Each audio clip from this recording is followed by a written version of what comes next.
The 64th regular session of the 13th Sangguniang Panlungsod is about to begin. The Honorable Jerry Aucasin presiding. Please be seated. The 64th regular session of 13th Sangguniang Panlungsod will now come to order. Madam Secretary, can you call the roll, please? Good afternoon. Only the Honorable Evangeline Esperas and the Honorable Jose Mario John Bagulaya are around, so we have no quorum yet, Mr. Presiding Officer. The chair will call for a recess until a quorum is declared for 30 minutes hereafter. So, recess this time.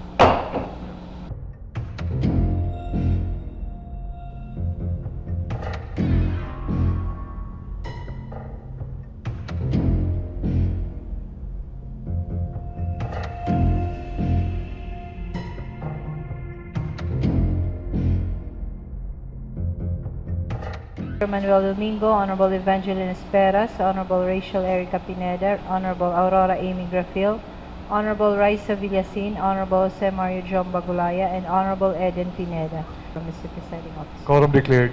First item in our agenda is the reading and consideration.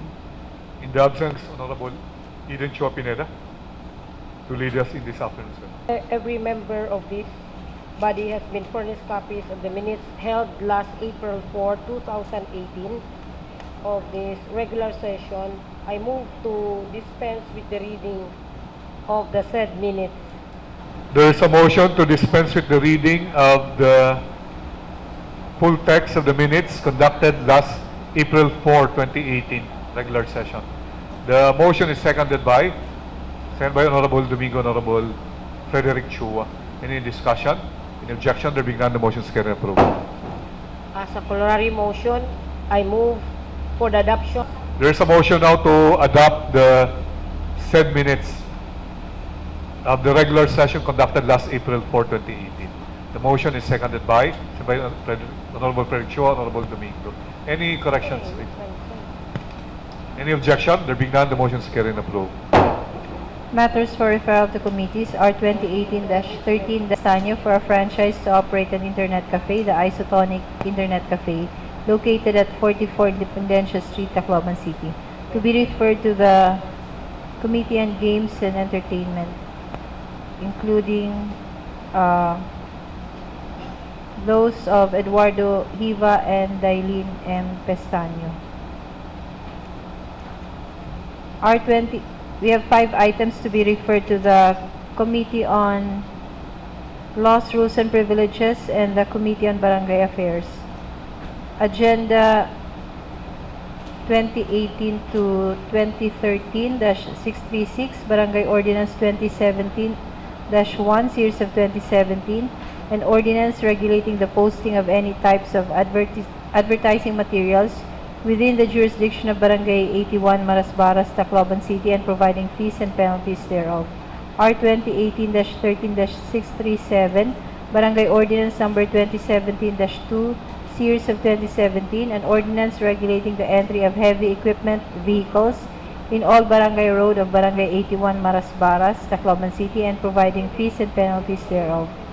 R 2018-13-638, Barangay Ordinance 2017-003, Series of 2017, an ordinance regulating the management of boarding house, apartments, and other similar structures as part of the safety and security measures of the barangay and providing fees and penalties thereof. R 2018-13-639, Barangay Ordinance 2017-002, Series of 2017, an ordinance prohibiting any person from putting any materials, equipment, cages, vehicles, humps that may obstruct the passage of people, vehicles, or other equipments on any walkways, alleys, barangay roads within the jurisdiction of the barangay, except upon issuance of a barangay clearance or authorization. R 2018-13-640, Barangay Ordinance Number 1, Series of 2017, an ordinance establishing a Barangay Ecological Solid Waste Management Program, regulating the proper segregation, collection, recycling, and proper disposal of garbage, and the assessment of garbage fees from households, commercial, industrial establishments in Barangay 50-A Youngfield, Tacloban City. R 2018-13-641, request to pass a resolution for Philippine Health Insurance Corporation represented by Regional Vice President of PhilHealth, Mr. Walter Bacareza, and the City Government of Tacloban, relative to the assignment of tellers from the City Government of Tacloban to PhilHealth Tacloban Office, to be referred to the Committee on Laws. R 2018-13-642, request of Mr. Renato Ramirez, President of the Tacloban Meat Vendors Association, regarding their request to review Resolution 2016-12-14, the Comprehensive Tax Ordinance Number 02-02, Barangay 37, Reclamation Area, Tacloban City, to be referred to the Committee on Markets, Slaughterhouse, and Livestock. R 2018-13-643, Resolution Number 2018-133 of the Sangguniang Panlalawigan of Leyte, a resolution forwarding to the Sangguniang Panlungsod of Tacloban the endorsement letter dated 22 January 2018 of ASEC Jaime Elaguno Mabilin, Presidential Complaint Center, together with its attachments, regarding PCC Code Number GLJYC-1-4-2018-33, to be referred to the Committee on Public Order, Security, and Safety. R 2018-13-644, request of Mr. Jeffrey Uy, operator of Uy 5 City Tours, for a legislative, I think this is a temporary permit to operate of their, or provisional authority of their private terminal located at Burgos Street, Tacloban City, to be referred to the Terminal Evaluation Compliance Committee. R 2018-13-645, a letter from Alberto G. Ada, President of Tacloban Agri-Aqua Tourism Worker Association, to be referred to the Committee on Agriculture, Fisheries, and Aquatic Resources. R 2018-13-646, request to pass a resolution identifying the source of funds for the operation and maintenance of Bahay Pag-asa for inclusion to the AIP for calendar year 2019, to be referred to the Committee on Finance and the Committee on Laws. R 2018-13-647, request to pass a resolution for authority to enter into a deed of donation by and between Bachelor Express, represented by its Vice President for Admin, Hernan Omencillo, and the City Government of Tacloban, represented by the City Mayor Cristina Romualdez, relative to the donation of 5 buses, currently valued at 11,040,000 pesos, to be referred to the Committee on Laws. That is all for referral, Mr. Presiding Chair. We proceed to the committee report. Committee report, CR number 2018-13-52, the proposed ordinance for the fixed rate of CEO gym rental. For this agenda, I move for The 052. The motion is seconded by Honorable Rafael for deferment.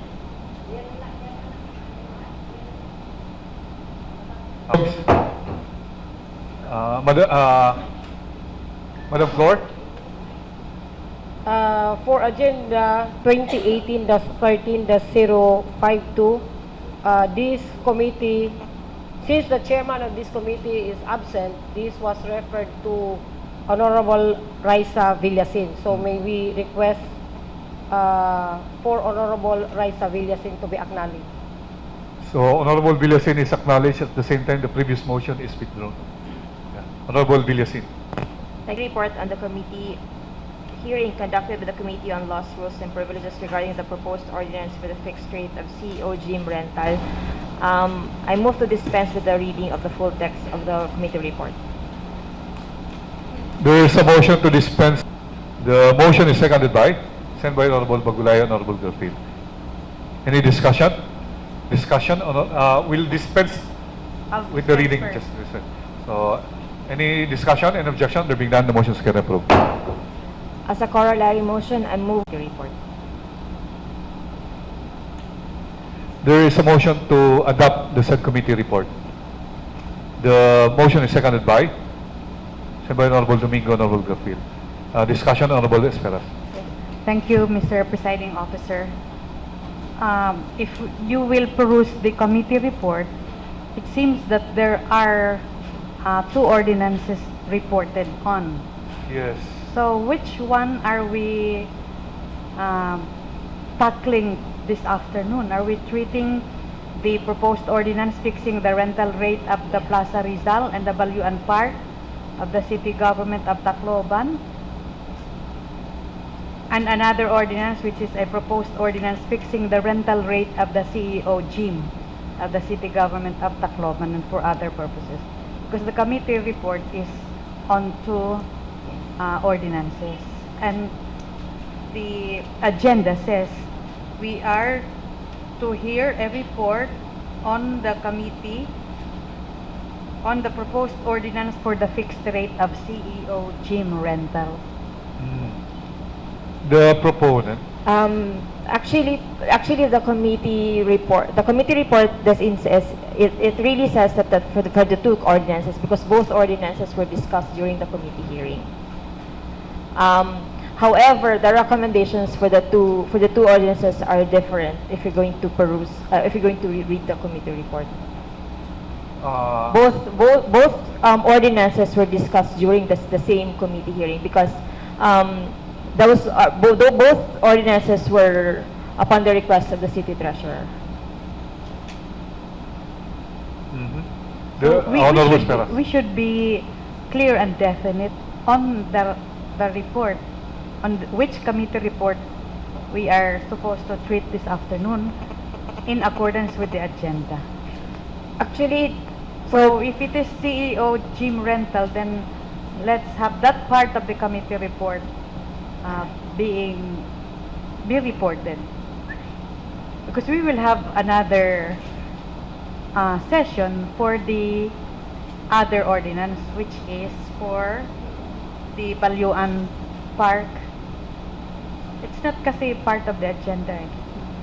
it Parang 2-in-1 siya eh. Yes, Um, two in one. yeah, the committee So- report is 2-in-1. However, said ordinances are not yet on the agenda. It's just for the approval of the committee report. Yeah, because we have on our agenda Yeah. is the CEO. proposed ordinance for the fixing the rental rates of CEO gym.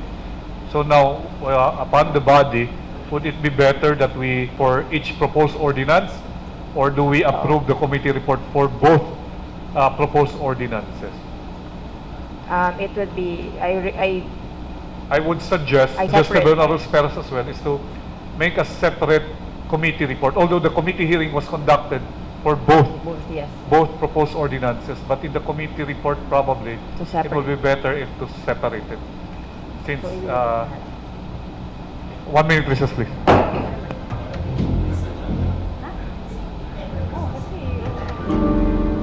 Jones, what's the pleasure of the proponent? I would move to withdraw my previous motion for the approval of the said committee report, and move to defer the approval of the committee. These two committee reports for the two ordinances are treated as separate, Okay, as suggested by as Honorable suggested by Speras. Honorable Esperas. So the previous motion is withdrawn. Then there's a motion to defer consideration of the said committee report. The motion is seconded by Honorable Domingo. Any discussion? In objection, there being none, the motion is carried and approved. CR number 2018-13-53, committee report on the committee hearing conducted by the Committee on Games, Amusement, and Entertainment regarding the proposed ordinance granting franchise to operate an internet cafe to 21 operators. Madam Flor, who shall we recognize for Honorable Domingo is recognized? Chair, Madam Flor, good afternoon everyone. Committee Report 2018-13-53 is the request of the 21 applicants for a franchise to operate an internet cafe.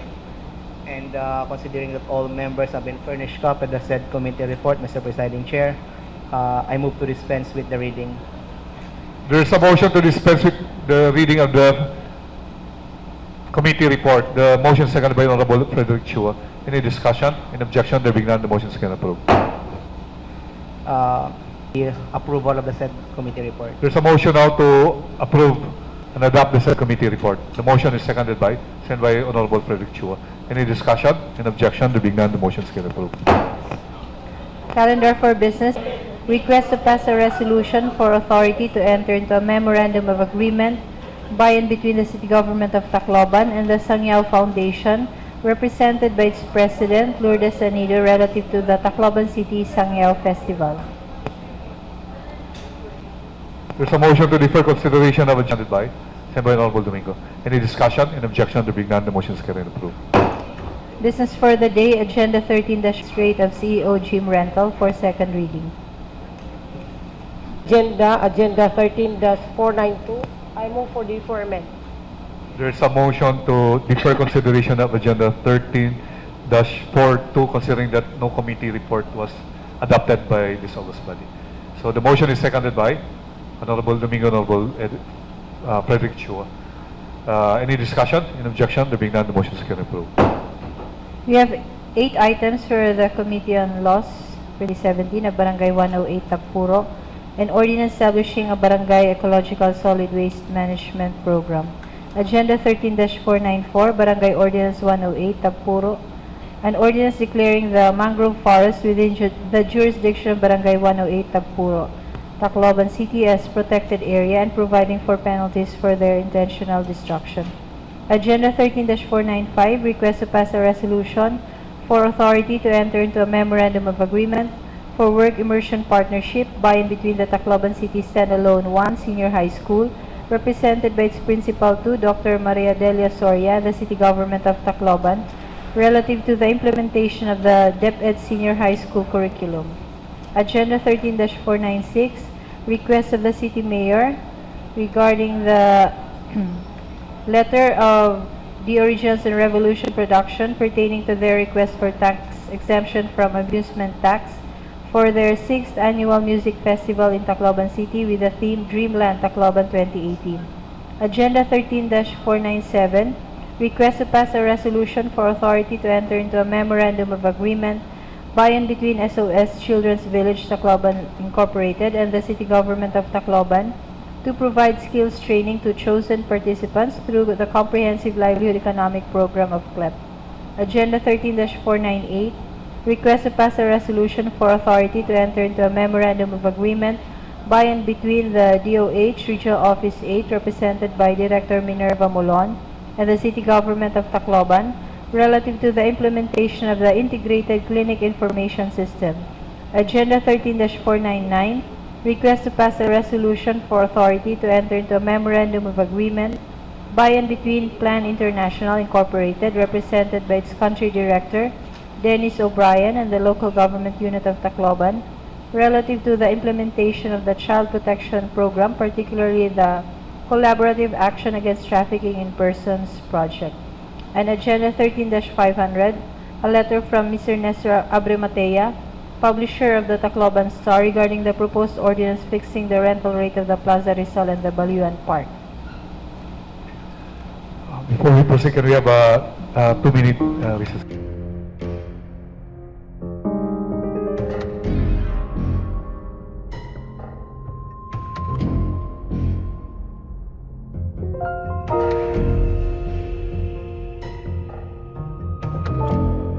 Session resumes. Madam Floor? Madam Floor? For the following... 13-493, Yes. 494, 495, 496, 497, 498, 499, and 500, please give our continuing recognition to Honorable Esperas. Honorable Esperas is recognized for the following item. Thank you, Madam Floor and Mr. Chair. For agenda number 13-493, which is Barangay Ordinance number 1/2017, a Barangay 108 Tagpuro, entitled An Ordinance Establishing a Barangay Ecological Solid Waste Management Program, regulating the proper segregation, collection, recycling, and proper disposal of garbage, and the assessment of garbage fee from household, commercial, industrial establishments in Barangay 108 Tagpuro, Tacloban City, the committee has the following observations and recommendations. One is to delete the phrase province of Leyte from the title of the ordinance, because Tacloban City is no longer a part of the province of Leyte, since it is now a highly urbanized city. Another observation is that in section 21, it is suggested that we insert except the phrase, except Section 13 of this ordinance, any person who shall violate, disobey, refuse, and/or neglect to comply with any of the provisions of this ordinance shall be punished in accordance with the following penalties. The reason why this exception is inserted is that on Section 13, the penalty for littering is only 200 pesos, while the penalty for other violations on the other provisions in the same ordinance, the penalty is a fine of 500 pesos if the violator is an individual and 1,000 pesos if the violator is juridical person or establishment. And in Section 21.1 and 21.2, it is suggested that the phrase "and subsidiary imprisonment" be deleted in the third offense. The reason is the Sangguniang Barangay is only allowed by law to impose fine with a minimum amount of 100 pesos and maximum amount of 1,000 pesos. No subsidiary imprisonment is allowed to be by the Sangguniang Barangay to be imposed. Another recommendation is to rephrase Section 20.2 to read as follows. Section 20.2, Payment of Fines. If the violator is a corporation, firm, institution, or other corporate entities, the president, manager, or person responsible for its operation shall be held liable to pay the fine provided for in Section 21 of this ordinance. And finally, the committee recommends that the Sangguniang Barangay submit a certification that a public hearing was conducted relative to the passage of this particular barangay ordinance. As a final recommendation, the committee moves to remand Barangay Ordinance Number 1-2017 to the barangay of origin for the modifications as suggested. There's a motion to remand Barangay Ordinance Number 001-2017 and Barangay 108, Tagpuro, Tacloban City for modifications. The motion is seconded by all. Any discussion? Any objection? There being none, the motion is carried and approved. Agenda number 13, the Tagpuro, Tacloban City, entitled an ordinance declaring the mangrove forest within the jurisdiction of Barangay 108, Tagpuro, Tacloban City as protected area and providing penalties for their intentional destruction. The ordinance intends to declare the mangrove forest along the shoreline of the said barangay as protected area to mitigate the efforts of storm surge and other typhoons. The ordinance prohibits the following acts and deeds. 1. To uproot, cut, harvest, or burn any mangrove tree within the declared protected area. This prohibition includes the use of any method of fishing which may result in the uprooting of the mangrove. 2. To harvest seashells and other marine resources within the protected mangrove area, and to throw or litter garbage such as plastic bottles, cellophane, and others. Upon review, the committee recommends the following. 1 is to provide an ordinance number for the particular barangay ordinance. 2. To rephrase the title of the ordinance to read as follows: an ordinance declaring the mangrove forest within territorial jurisdiction of Barangay 108 Tagpuro, Tacloban City as protected mangrove area and imposing penalty for violation thereof. 3. To modify Section 3 of the ordinance because the Sangguniang Bayan cannot impose penalties exceeding the maximum amount of 1,000 pesos and cannot impose imprisonment. These are contrary to the local government code. 4. To submit to this august body a certification that the Sangguniang Barangay has conducted a public hearing in relation to this ordinance. Therefore, the committee moves to remand the barangay ordinance entitled an ordinance declaring the mangrove forest within the jurisdiction of Barangay 108 Tagpuro, Tacloban City as protected area and providing for penalties for their intentional destruction to the Sangguniang Barangay of origin for modification. It's number, right? No ordinance number.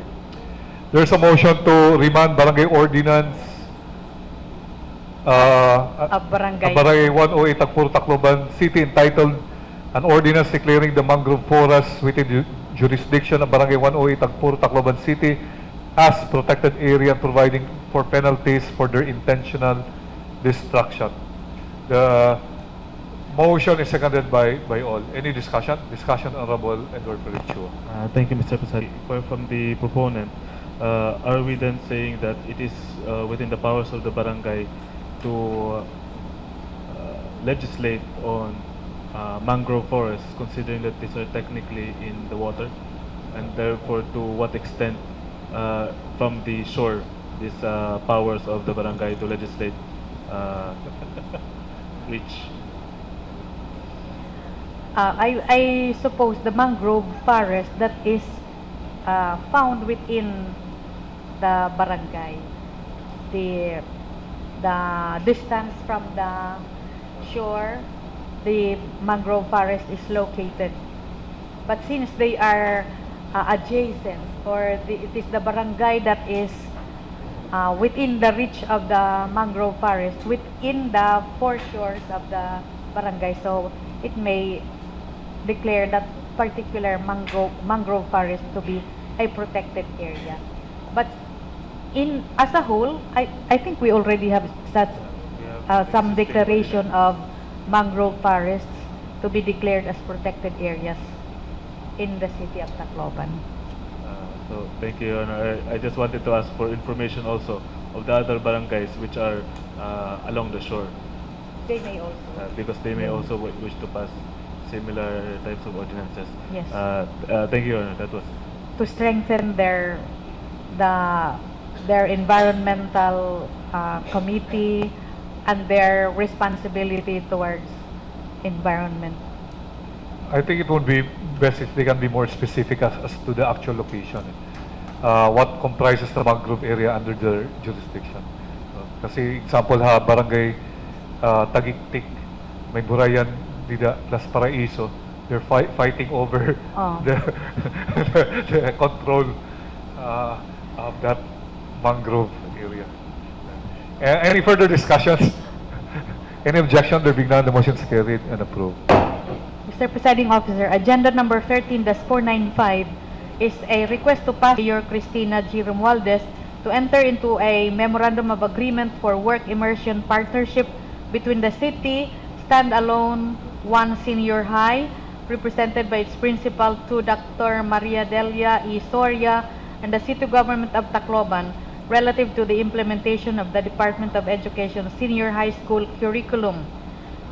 This work immersion partnership agreement between the Tacloban City standalone one senior high school and the city government of Tacloban aims to supplement the formal curriculum of the senior high school program with special inputs from the LGU experts and practitioners in order to align the senior high school program with work standards. It will also develop the knowledge, skills, and relevant learning experiences of the students by exposing them to actual workplace settings. And the partnership agreement will allow the students, faculty, and staff of the schools concerned to use and access workplace and equipment of the city government as part of their work immersion program. This being a program of the DepEd, which is beneficial to the students and to the city. The committee therefore moves to pass a resolution granting authority to our city mayor, Cristina G. Romualdez, to enter into a MOA for work immersion partnership between the Tacloban City Stand-Alone 1 Senior High School, represented by its principal, Dr. Maria Delia E. Soria, and relative to the implementation of the Department of Education's senior high school curriculum.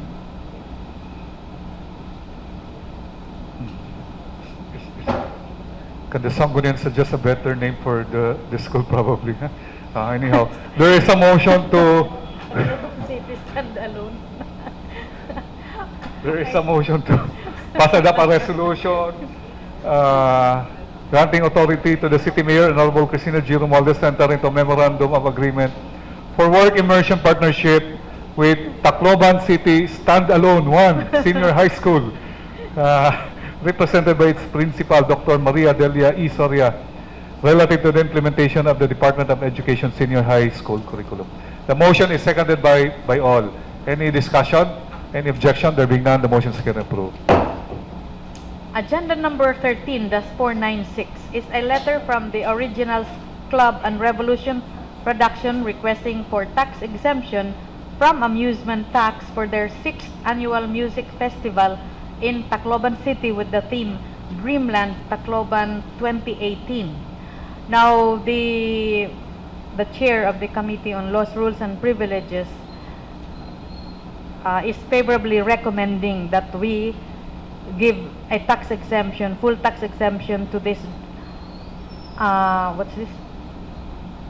Originals Club and Revolution Production. However, in consultation with the other members of this august body, the observation that for the past 6 years, this particular Originals and Revolution Production has been asking for tax exemption from payment of the amusement tax for their so-called Dreamland Tacloban 2018, the beneficiaries of which are supposed to be helping the youth sector and donating to charitable institutions. And for the past, maybe the last time it asked us for the same exemption, we required them to submit a report on the actual disbursement of the funds and the actual receipt by that charitable organizations or institutions of their particular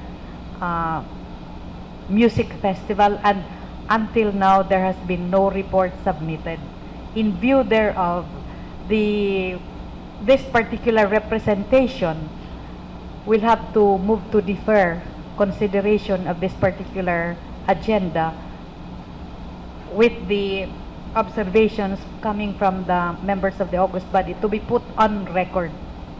Yes, and maybe a Presiding corollary Officer. motion would be needed to Require well, to require the Originals and Revolution Production to justify. So I move, Mr. Presiding Officer, that we require and in so many words to justify their particular request, coupled with submission of reports. in the previous years. On the previous years, they were events, granted the exemption. Motion to defer consideration of agenda number 13-496, which is the request for tax exemption from amusement tax of the Originals Club and Revolution Production for their upcoming Dreamland Tacloban 2018. The motion is seconded by Honorable Frederick Chua, Honorable Domingo. Seconded by all. Any discussion and objection? There being none, the motion is carried and approved. There's a corollary motion. May I Yes. reinstate Yes. my corollary motion? Yes. I move that we require, through a communication, the Originals and Revolution Production to explain and make justify why they should be given an exemption from amusement tax for the 6th time, and for them to submit reports on the previous activities, Yes. especially the charitable institutions having received their donation. Okay. There's a motion to production to submit a report to the Sangguniang Panglungsod of the previous year's utilization of the donation, which was the reason or the purpose why the exemption of amusement tax was granted to them. So the motion is seconded by all. Any discussion? From the chair, I think we should make into a policy or an ordinance so that every year when organizations like this come to us asking for exemption, they already know that they need to submit previous year's utilization of supposedly exemption before we grant them another tax exemption for the upcoming events that they have.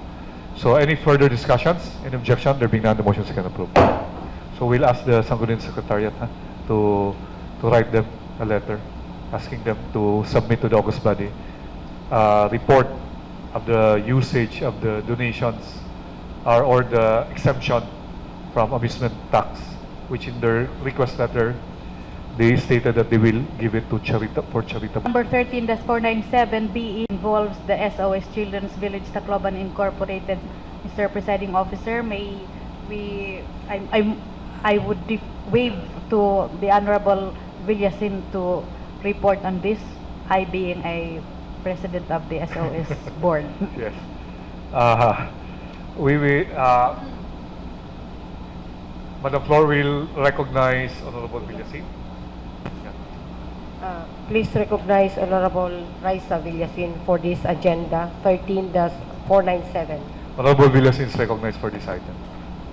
Thank you, Mr. Presiding Officer. Thank you, Madam Floor Leader. Agenda number 13-497 is a request to pass a resolution granting authority to the City Mayor, Cristina Romualdez, to enter into a memorandum of agreement with the SOS Children's Village, Tacloban Incorporated, and the City Government of Tacloban to provide skills training to chosen participants through Comprehensive Livelihood Economic Program or CLEP. This memorandum of agreement provides for the terms of collaboration among the parties relative to the implementation of the skills training livelihood course under the Tacloban City's Comprehensive Livelihood Economic Program or CLEP. As provided in the agreement, SOS Children's Village Tacloban Incorporated will be responsible for the search for participants who are willing to attend specific skills training based on their own inclination and preferences, and to allow the use of its social center and other facilities within its premises as an exclusive training center for various skills training offered by the program, and to pay for the monthly facilities, utilities, expenses, such as water, electricity, and telephone bills. The City Government of Tacloban, through its Comprehensive Livelihood Economic Program, Tacloban, will adopt SOS Children's Village Tacloban's Family Strengthening Program in their service delivery through providing competent and professional trainers to conduct various skills training to the identified constituent of the city, to monitor the aftercare programs such as submission of all necessary documents, progress reports as per program implementation, and inventory of all materials and/or equipment used during the training, and to provide support to SOS Children's Village Tacloban in realizing the potential of this partnership for a long-term period. Upon review of the draft agreement, the committee recommends to provide an acknowledgement to facilitate notarial of the document. I move to pass a resolution granting authority to the City Mayor, Cristina Romualdez, representing the City Government of Tacloban, to enter into memorandum of agreement with the SOS Children's Village Tacloban Incorporated relative to the skills training to chosen participants through Comprehensive Livelihood Economic Program or CLEP. To pass a resolution granting authority to the City Mayor, Honorable Cristina G. Romualdez, to enter into memorandum of agreement with SOS Children's Village Tacloban Incorporated, represented by Mr. Oscar Bigarol, the Village Director, relative to the skills training through the Comprehensive Livelihood Economic Program. The motion is seconded by all. Any discussion? Any objection? There being none, the motion is carried and approved. Agenda number 13-498 is a request from the Mayor's Office to pass a resolution granting the City Mayor to enter into a memorandum of agreement with the Department of Health Regional Office number 8, represented by Director Minerva P. Molon, relative to the implementation of the Integrated Clinic Information System. Actually, the City Government of Tacloban wants to implement and utilize the Integrated Clinic Information System of the Department of Health as an electronic medical record and health information system for the health services to help manage the patient demographics, medical histories, diagnosis, treatment, medications, laboratory requests and results, and generate the required data for their use and also for submission to the Department of Health and PhilHealth.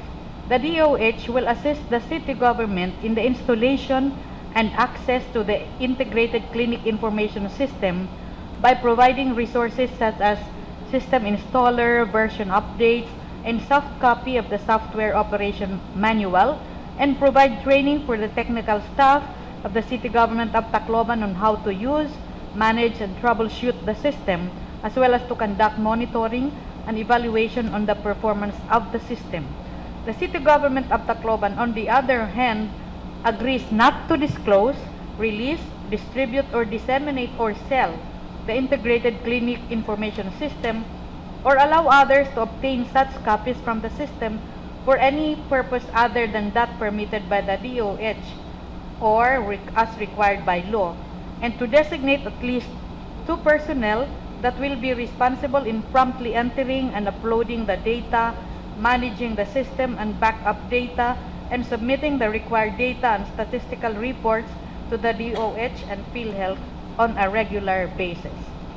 The committee therefore moves that we pass and adopt a resolution granting authority to the City Mayor Cristina G. Romualdez to enter into a memorandum of agreement with the Department of Health Regional Office Number 8, represented by its Regional Director Minerva P. Molon, relative to the implementation of the Integrated Clinic Information System.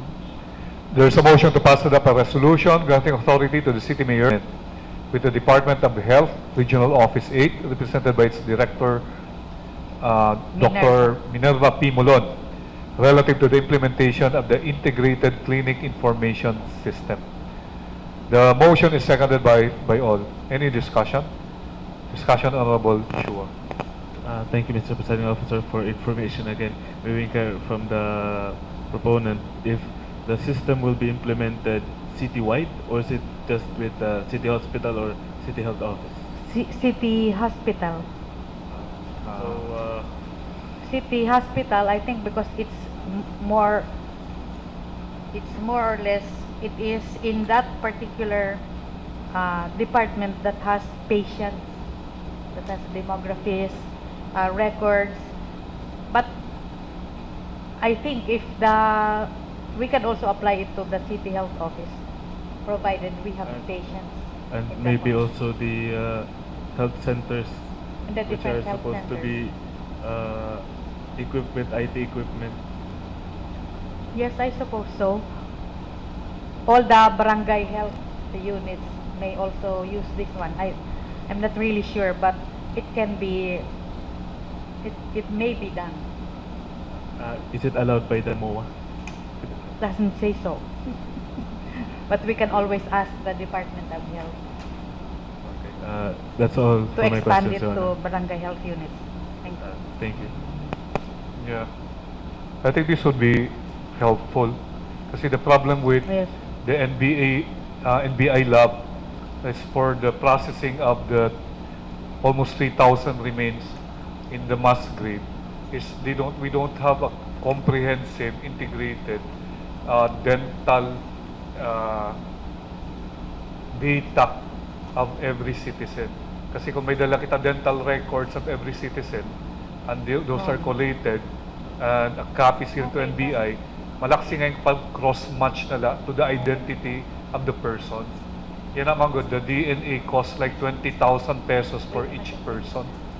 So, they have almost 3,000 bodies buried in the mass grave. So, they have a difficult time. And for any further discussions, any objection, there being none, the motion is carried and approved. Agenda number 13-499 is a request Cristina G. Romualdez to enter into a memorandum of agreement with the Plan International Incorporated, represented by its country director Dennis O'Brien, and relative to the implementation of the Child Protection Program, particularly the Collaborative Action Against Trafficking in Persons project.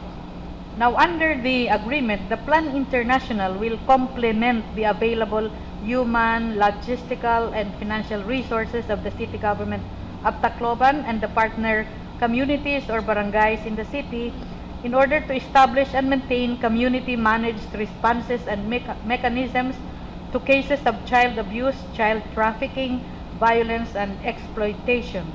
They will also support children who are victims or survivors of child abuse, child trafficking, violence, and exploitation, observing the plan's field operation standards, and support advocacy in the promotion of children's rights and responsibilities. Further, they will build alliances with other agencies and organizations in promoting child-centered programs and projects and will review and recommend policies and programs for consideration by the LGUs. The City Government of Tacloban and the offices and attached agencies will serve as technical resources in the implementation of the Collaborative Action Against Trafficking in Persons project of Plan Philippines, guaranteeing that these are aligned with child protection program of the city and that the resources are allocated in places where they are needed most. A focal person will be assigned to serve as technical resource to plan partner communities in the implementation, monitoring, and evaluation of the child protection program and plans, specifically the Collaborative Action Against Trafficking in Persons project, ensuring that the correct processes for identifying and defining child protection problems, setting up objectives, finding solutions, and identifying human, logistics, and financial resources are observed. The City Government of Tacloban will issue a resolution in the establishment and management of the identified help desk and complement the available human, logistics, and financial resources of plan and the partner communities as applicable and community managed mechanism to cases of child abuse, violence, exploitation, and trafficking. The committee welcomes this agreement because Plan Philippines will certainly help and enormously help the city in our program for protecting the children against trafficking in persons and other children abuses and violence. So the committee moves to pass a resolution granting authority to the city mayor Cristina G. Romualdez to enter into a memorandum of agreement between the Plan International Incorporated, represented by its country director Dennis O'Brien, and relative to the implementation of the child protection program, particularly the Collaborative Action Against Trafficking Persons project. There is a motion to pass adapt a resolution granting authority to the Mayor, Honorable Cristina G. Romualdez, to enter into a memorandum of agreement with Plan International Incorporated, represented by its country director, Dennis O'Brien, relative to the implementation of the Child Protection Program, particularly the Collaborative Action Against Trafficking in Persons project. The motion is seconded by all. Any discussion? Any objection? There being none, the motion is carried and approved.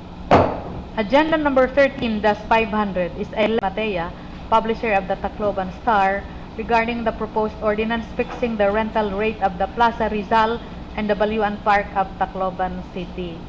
So in his letter, he informed this august body that the city cannot impose such rentals on the said properties because these properties are not owned by the city government of Tacloban.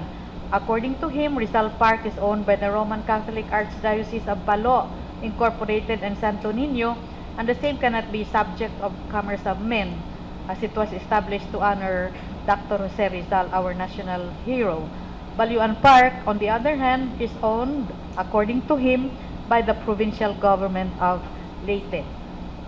So there was a public hearing conducted by the Committee on Laws, the Committee on Ways and Means, and the proponent, through the City Treasurer of Tacloban, informed the committee that the city will first secure the permission of the registered owner of the properties before such an ordinance can be enacted by this august body. Therefore, the committee moves that we write a letter to Mr. Nestor Abre Matea informing him that the august body is taking note of his letter and the same will be treated thereafter. Okay, there's a motion through a formal communication, Mr. Nestor Abre Matea answering his query and to provide him probably with a copy next time of the committee report once it's submitted for adoption. So the motion is seconded by all. Any discussion? Any objection? There being none, the motion is carried and approved. We have 1 minute recess, please. Madam Secretary. We have two items for the Committee on Barangay Affairs. Agenda 13-5 of Barangay numbers 1 and 4, 8, 13, 18, 50-B, and 60 for appropriate action of this body.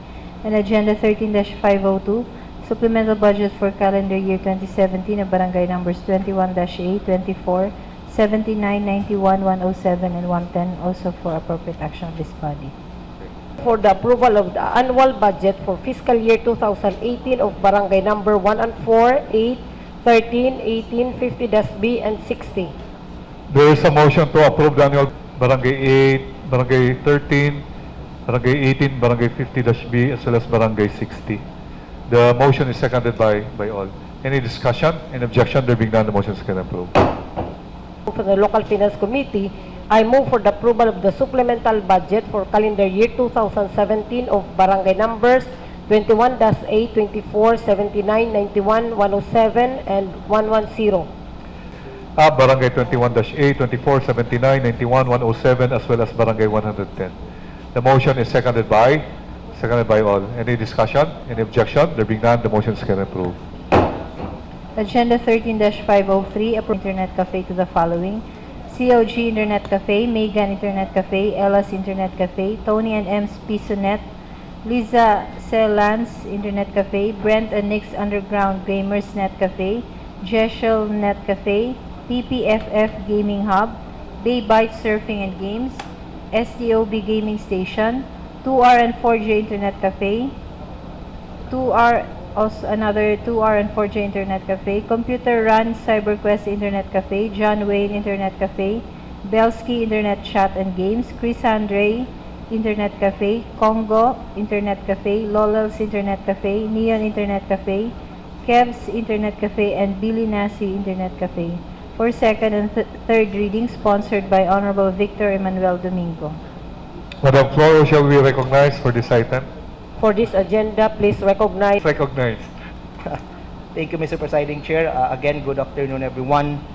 Agenda 15503 is a proposed ordinance granting franchise to operate an internet cafe of the 21 applicants, no? And considering that all members have been furnished a copy of the said proposed ordinance, Mr. Presiding Chair, I move to dispense with the reading. There is a motion to dispense with the reading for second reading. The motion is seconded by Honorable Edward Felix Chua. Any discussion? Any objection? There being none, the motion is approved. Thank you. Proposed ordinance for second reading. There's a motion to franchise to operate an internet cafe to 21 owners for second reading. The motion is seconded by Honorable Edward Felix Chua. Any discussion? Any objection? There being none, the motion is approved. If there are no objections, I move for the approval of the said proposed ordinance for third and final reading. There's ordinance for third and final reading. The motion is seconded by Honorable Edward Felix Chua. Seconded by all. Seconded by all. Any objection? Objection?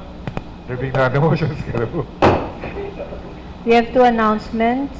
Said SP Secretary to attend a seminar themed Enhancing Communication Skills, Financial Literacy, and Stress Management Capability of a Government Worker on May 8 to 10, 2018 in Cebu City. And second, an invitation from Women Involved in Nation Building, or WIN, to the City Mayor, SP members, SP Secretary, and Department Heads to attend a regional seminar workshop on Changing Our World, Empowering Women Through the Sustainable Development Goals on June 18 to 20 and June 25 to 27, 2018 at Hotel Supreme, Baguio City, Benguet. Are some other matters at hand?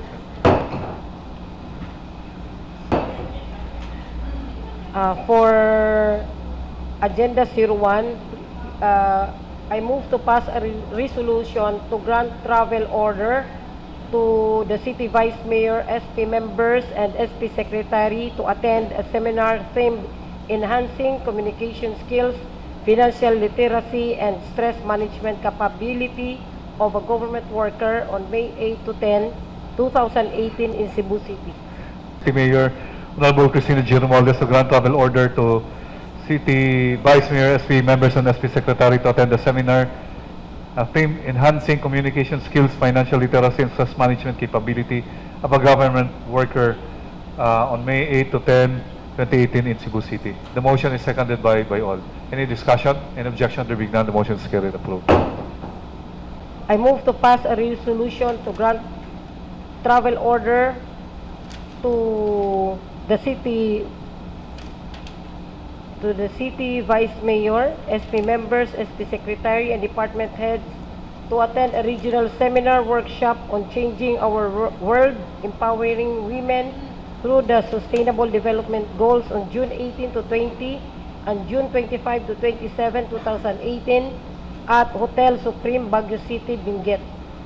There's a motion ordered to the City Vice Mayor, SP members, SP Secretary, Department Heads to attend the regional seminar workshop on changing our world, empowering women through the Sustainable Development Goals on June 18 to 20 and June 25 to 27, 2018 at Hotel Supreme, Baguio City, Benguet. The motion is seconded by all. Any discussion? Any objection? There being none, the motion is carried approved. Any other matters, Madam Flor? We have two other matters at hand. The first other matter, please recognize Honorable Amy Grafil. Honorable Amy Grafil is recognized. Thank you, Mr. Presiding Officer. Thank you, Madam Chair. Good afternoon, everyone.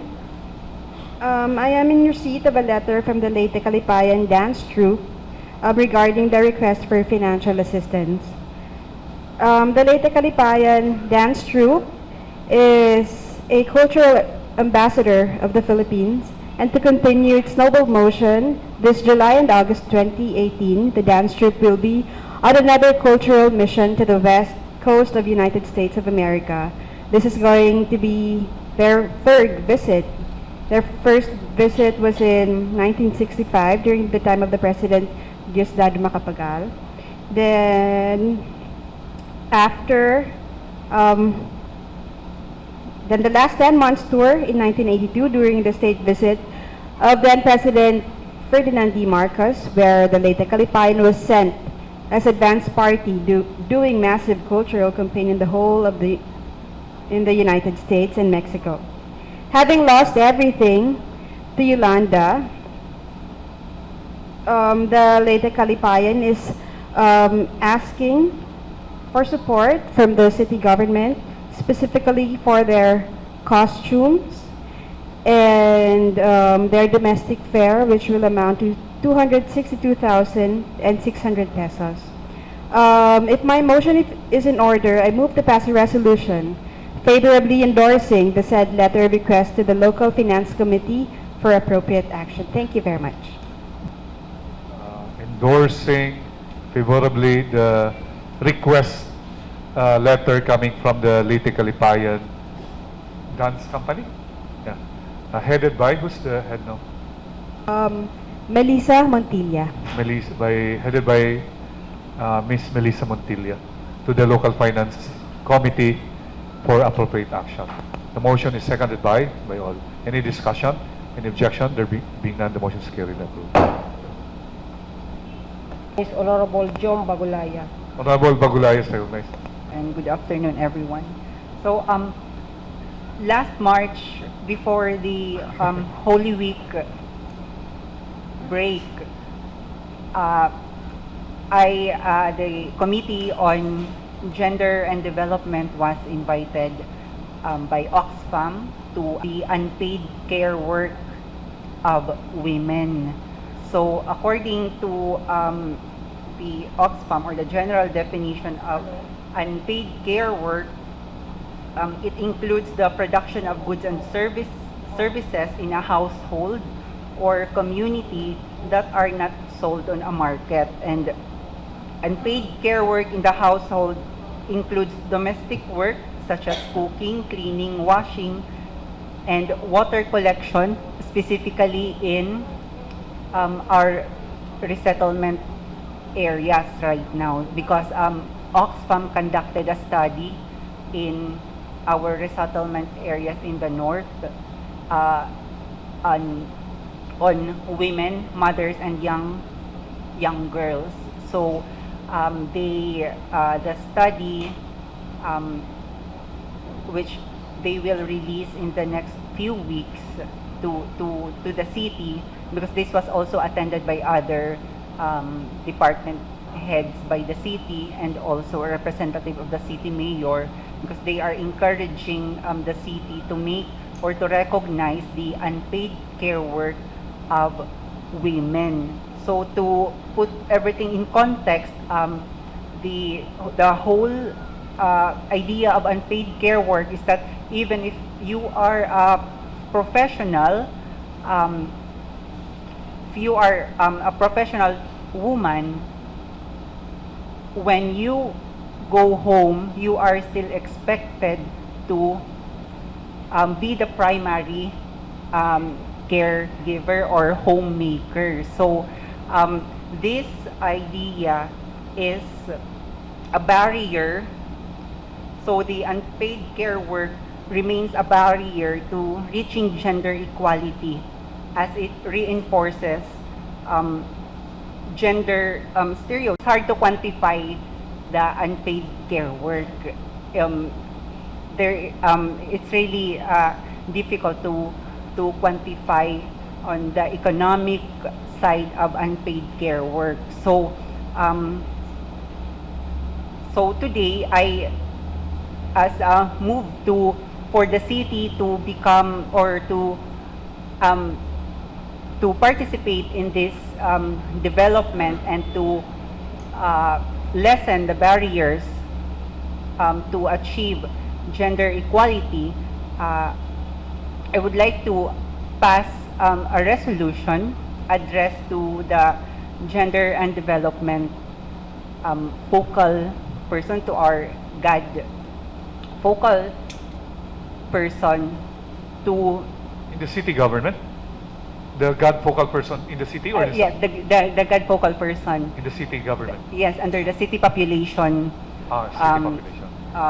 office, to recognize in the next Women's Month in 2019, be this part of the program to recognize the unpaid care work of women. Okay. There is a motion in the city government of Tacloban, which is a city population office, to recognize the unpaid care work of women in their programs and agenda for next year, for this year. I think it would be appropriate to just incorporate it for next year's Women's Month celebration. To incorporate the recognizing the unpaid care work of women in their programs in celebration of the Women's Month for next year. The motion is seconded by all. Any discussion? Any objection? There being none, the motion is given approved. Who shall lead us in the closing prayer? To lead us, our closing prayer is Brother Willie Domingo. Okay. Let's all stand for a closing prayer. Maarap na gud ako na ako to ba. God feel good. Let's bow our heads, no? In the name of Father, the Son, the Holy Spirit. Amen. Lord Jesus, thank you for the healthy, productive discussion in today's session. As we continue to pray for your strength and guidance, this we ask in Jesus' name. Amen. Father, Son, the Holy Spirit. Amen. Thank you for a nice prayer. The 64th session, the 30th Sacrifice is officially adjourned.